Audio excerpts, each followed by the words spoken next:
Dear student, आज हम carboxylic अम्ल के नए अध्याय में कार्बोक्सिलिक अम्ल बनाने की विधियों का अध्ययन करेंगे। Methods of formation of carboxylic acid. Number 1 पे है एल्किन के ऑक्सीकरण से। एल्किन गर्म सांद्र क्षारीय KMnO4 से ऑक्सीकरण पर कार्बोक्सिलिक अम्ल बनाती है। हमने एक एल्किन ली जिसका ऑक्सीकरण हमने KMnO4 पोटेशियम परमैंगनेट की उपस्थिति में कराने पर हमको कार्बोक्सिलिक अम्ल प्राप्त होता है। एल्किन के ओजोनॉइडों से एल्किन के ओजोनाइडो O3 को भी ऑक्सीकरण द्वारा कार्बोक्सिलिक अम्लों में परिवर्तित किया जा सकता है। O3 ओजोनॉइडों से। सेकंड है प्राथमिक एल्कोहल तथा एल्डिहाइड के ऑक्सीकरण से। प्राथमिक एल्कोहल तथा एल्डिहाइड का अम्लीय पोटेशियम परमैंगनेट या पोटेशियम डाइक्रोमेट से ऑक्सीकरण कराने पर भी कार्बोक्सिलिक अम्ल प्राप्त होते हैं। रिएक्शन है जिसका हमने ऑक्सीकरण KMnO4 की उपस्थिति में अम्लीय KMnO4 की उपस्थिति में कराया तो हमको एल्डिहाइड प्राप्त हुआ, जिसका वापस से ऑक्सीकरण KMnO4 की उपस्थिति में कराने पर हमको कार्बोक्सिलिक एसिड प्राप्त होता है। अगली रिएक्शन है एल्डिहाइड का ऑक्सीकरण Ag2O या AgNH3 का अल्टोइज OH की उपस्थिति में कराने पर हमको कार्बोक्सिलिक एसिड प्राप्त होता है। एल्डिहाइड का ऑक्सीकरण ऑक्सीकारक जो हमने लिया है ये सिल्वर अमोनियम ऑक्साइड, तो ये टॉलेन अभिकर्मक कहलाता है। AgNH3 का अल्टोइज OH टॉलेन अभिकर्मक, तो कार्बोक्सिलिक एसिड प्राप्त होता है।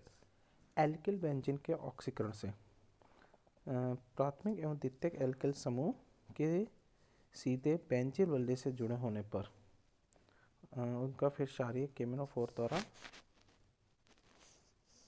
जब ऑक्सीकरण किया जाता है तो कार्बोक्सिलिक अम्ल प्राप्त होता है।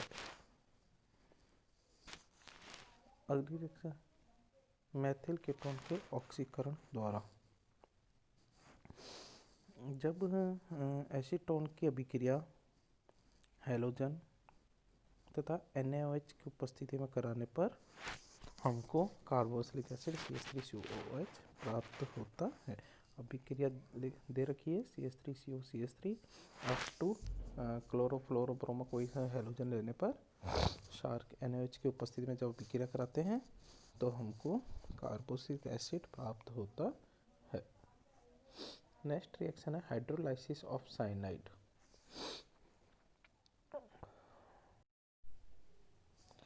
साइनाइड विशेष रूप से प्राथमिक एल्किल साइनाइड जल अपघटित होकर कार्बोक्सिलिक अम्लों का निर्माण करते हैं। अभिक्रिया में CH3CH2Br पोटेशियम साइनाइड के साथ जब अभिक्रिया कराई तो एल्किल साइनाइड प्राप्त हुआ, जिसका जल अपघटन करने पर हमको कार्बोक्सिलिक एसिड प्राप्त होता है। गिरनार्ड अभिकर्मक के कार्बोनीकरण द्वारा गिरनार्ड अभिकर्मक होता है बच्चों CH3MgBr, जिसका हमने कार्बोक्सिलीकरण करा CO2 के साथ में जब विक्रिया कराई तो हमें CH3COMgBr प्राप्त हुआ।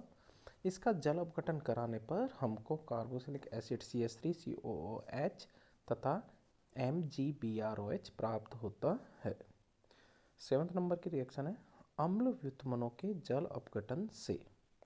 हमने अम्ल व्युत्पन्न 4 तरीके के लिए है। अम्ल हैलाइड लिया है, एस्टर लिया है, एमाइड है और अम्ल एनहाइड्राइड। हम चारों का जल अपघटन कराएंगे तो हमको कार्बोक्सिलिक एसिड RCOOH प्राप्त होता है।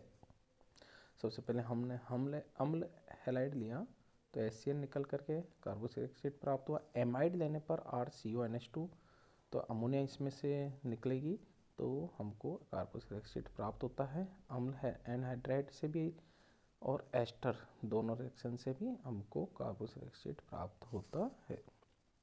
ट्राई हैलोजन व्युत्पन्नों के जल अपघटन द्वारा।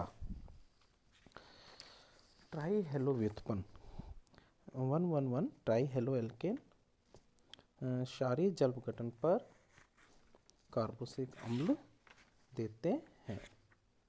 अब हमने इसके अंदर रिएक्शन लिए CH3 क्लोरोफॉर्म, जिसका हमने क्षारीय जल गठन कराया तो हमको फार्मिक अम्ल प्राप्त होता है। टॉलुइन लेने पर हमको बेंजोइक एसिड प्राप्त होगा। अगली रिएक्शन है अर्नट आइस्टर सिंथेसिस।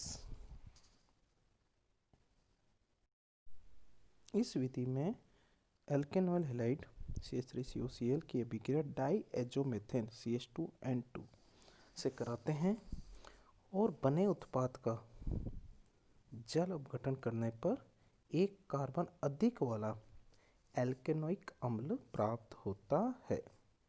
यह अभिक्रिया आरोहण श्रेणी में प्रयुक्त होती है।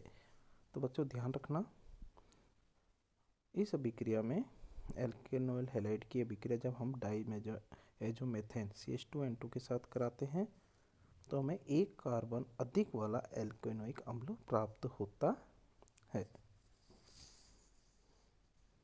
अगली है केमिकल रिएक्शंस, कार्बोक्सिलिक एसिड की केमिकल रिएक्शन। नंबर 1 पर हेल-वोलार्ड-जेलेंस्की अभिक्रिया। इस अभिक्रिया में एल्केनोइक अम्ल क्लोरीन अथवा ब्रोमीन के साथ निम्न ताप पर धीरे धीरे अभिक्रिया करते हैं, परंतु यदि ताप उच्च तापक और लाल फास्फोरस की अल्प मात्रा की उपस्थिति में अभिक्रिया तेजी से होती है और हमको अल्फा हेलो व्युत्पन्न प्राप्त होते हैं। अल्फा हेलो एल्केनोइक अम्ल प्राप्त होते हैं। बच्चों ध्यान रखना, यह अभिक्रिया मेथेनोइक अम्ल नहीं देता है क्योंकि उसमें अल्फा हाइड्रोजन परमाणु नहीं होते हैं। यह अभिक्रिया मेथेनोइक अम्ल नहीं देंगे क्योंकि उसमें अल्फा हाइड्रोजन परमाणु नहीं होते हैं। अभिक्रिया RCH2COOH, जब हम क्लोरीन या ब्रोमीन के साथ अभिक्रिया करा देंगे तो हमको अल्फा हेलो अम्ल प्राप्त होते हैं। सेकेंड रिएक्शन है एसिड क्लोराइड का संश्लेषण। Carboxylic acid PCl3, PCl5, SOCl2 thionyl chloride के साथ में अलग अलग उत्पाद देते हैं। यदि हम के साथ अभिक्रिया करने पर हमें एक ही उत्पाद CH3COCl एसिटिल क्लोराइड प्राप्त होता है। जब हम एसिटिक एसिड की अभिक्रिया PCl3 के साथ कराते हैं तो हमको CH3COCl प्लस H3PO3 प्राप्त होता है। यदि हम PCl5 के साथ अभिक्रिया कराएंगे तो POCl3 और HX निकल जाएगा और हमको एसिटिल क्लोराइड प्राप्त होगा। थायोनिल क्लोराइड के साथ में अभिक्रिया कराने पर CH3COCl एसिटिल क्लोराइड प्राप्त होता है। अगली रिएक्शन है सिंथेसिस ऑफ एस्टर का संश्लेषण। एस्टरों के संश्लेषण में एल्केनोइक अम्ल एल्केनॉल के साथ अम्ल उत्प्रेरक की अल्प मात्रा की उपस्थिति में अभिक्रिया करके एल्किल एल्केनोइड बनाते हैं। एस्टर का संश्लेषण होता है।